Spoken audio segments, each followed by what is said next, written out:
ठंडा है, इसमें गर्म है।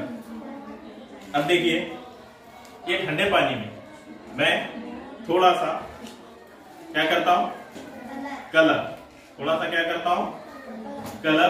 पहले मैंने किस में डाल रहा हूं, देखो पहले ठंडे में, ठंडे में डाला और फिर उसके बाद गरम में डाला। बोलो पहले किस में मिल रहा है, पहले किस में मिल रहा है या ठंडे में? इसमें अच्छी तरीके से मिल गया पूरा।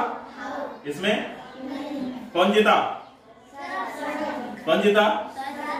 सादिया है ना, शन्नो नहीं जीती। ऐसा क्यों हुआ बोला? इसके जो जर्रात है ना गर्म करने पर वो ज्यादा रफ्तार में भागने लगा। वो क्या होते हैं, ज्यादा रफ्तार में इसके जर्रात क्या होते हैं, भागने लगते हैं। इस वजह से इसके अंदर जैसे ही कलर गिरा वो जर्रात हरकत में थे और हरकत करने की वजह से क्या हो गया, उसने कलर को क्या कर दिया, फौरन से फैला दिया। फौरन से क्या कर दिया, फैला दिया।